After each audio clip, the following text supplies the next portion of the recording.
6:30 here on the East Coast and in our nation's capital, and 3:30 out there in fabulous Las Vegas. Live look at the world's gambling capital, but could luck soon be taxable tonight? A conservative group called Advancing American Freedom, founded by the former Vice President Mike Pence, now urging Congress not to bend to gamblers who, and they would tell you this, they say they are losers under the new One Big Beautiful Bill that was signed into law by the president. Here's why. Before the bill was passed by Congress last month, simple math equation, right? We're making up the numbers here, but let's just say you were gambling and you win $100,000 over the course of the year. You lose $100,000 over the course of the year. What do you owe on taxes? Nothing. It's pretty simple, right? All right, here's how that changes, because under the new tax provision, flip to the new one. Let's say again that you win over the course of the year $100,000 and lose $100,000. Here's the thing, it's this right here. Only 90% of it is now deductible. So even though you broke even, you would owe taxes on $10,000. Pay Uncle Sam, even though it was net-net. Nevada's Democratic Congresswoman Dita Titus told me last month that they're trying to fix this. It pushes people into the black market if they don't do regulated gaming because they have a tax disadvantage, and the black market doesn't pay taxes, isn't regulated, doesn't help with problem gaming. So it's bad for the industry as well as for the player. But the group of Advancing American Freedom wants to go even further. No gambling losses would be deductible. Basically, they're pushing back on all this. With me now is Marc, former chief of staff to the Vice President Mike Pence. Hello, sir. What's up, Mike? So your group says keep it as is. The gambling community and a bipartisan group of lawmakers, Republicans and Democrats, say, you know what? Even though they passed this last month, say we need a fix. Why keep it as is?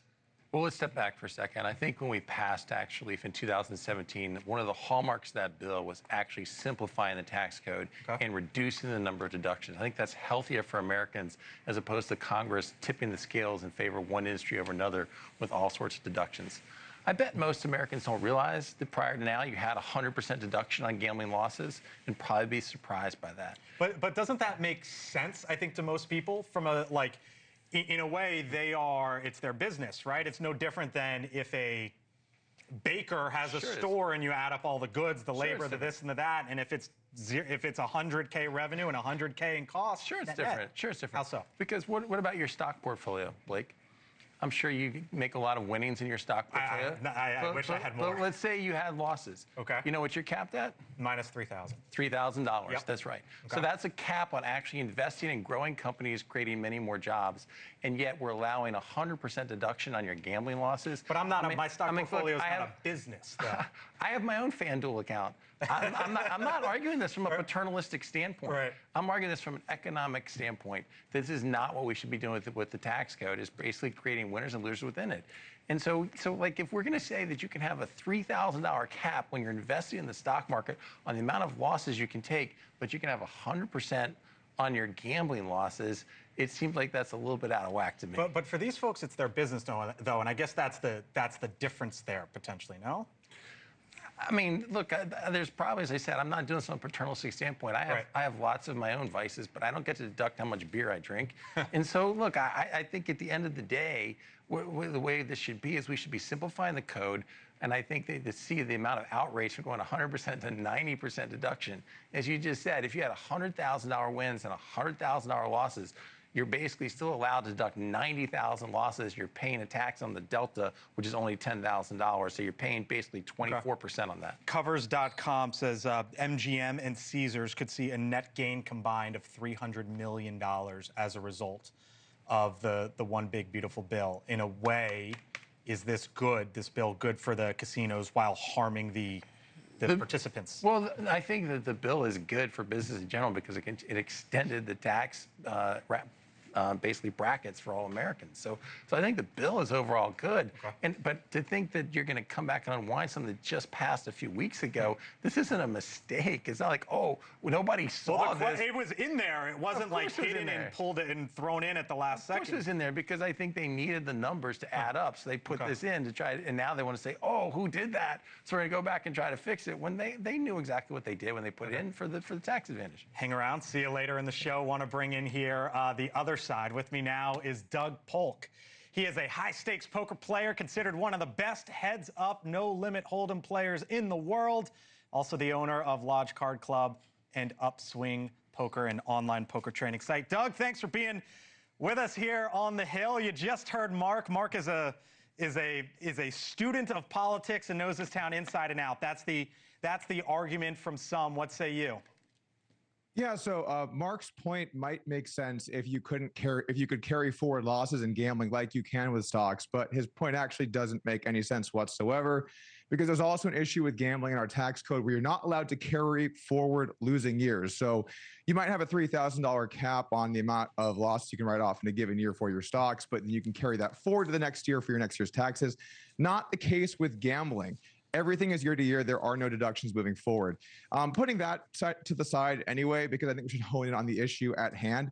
I mean, look, you're taxing people on money they didn't make. You know, we have so many taxes in this country in so many forms. And frankly, I'm a little surprised to see the Republican Party looking for more taxation, looking to go after money that isn't even existing from these people. So, you know, it hits my industry hard. Obviously, I'm pretty passionate about the issue, but the point remains, if you want taxes on money we made, that's fine. But if you want taxes on money we didn't, I have a serious problem with that, and it's wrong to do that to our community. I am happy to see that we have a lot of people working forward to try and fix this. I had an interview with Senator Cortez Masto the other day. She talked that she's actually working with people on, if you want to jump in, sorry. Yeah, no. I had Dina Titus on the show. She represents Las Vegas. She's the Democrat from out there. She made the argument to me that this is going to push people underground. Do you buy that?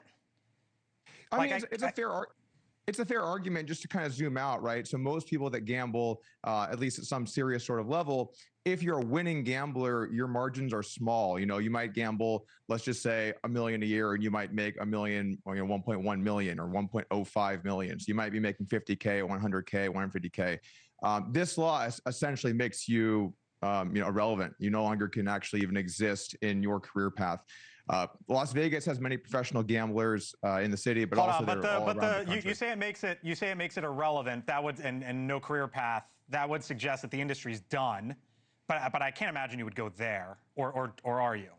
Well, no, I'm saying specifically for like sort of the people that I represent, right? Which is like the for-profit gambling community. There are a lot of those people. But you know, I think like in general, if we look at like how this will impact gambling, it's going to hurt it in terms of volume. And sometimes when we pass these laws to try and increase taxes, we don't think about that second order effect of what happens when people actually realize they're going to be taxed more on these things.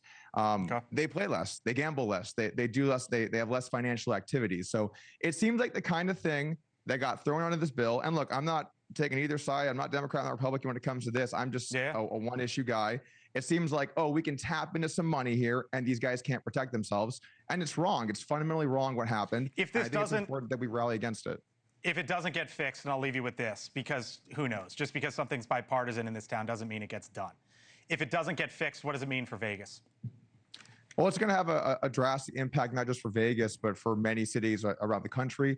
Many different states have, I live in Texas here. We have thousands of people that this will impact who can't play. You're going to see revenues drop. You're going to see tourism drop. You're going to see jobs lost. You're going to see a negative impact across the entire gambling space. But I do want to one more time reiterate, you cannot carry gambling losses forward. It is fundamentally different than the point that was made before. All right. I'll leave it there. Doug Polk. And to Marc Short as well. Marc's sitting by listening. Thank you both for being with me tonight. Doug, best of luck out there. Thank you. Thank you very much. Appreciate it. All right.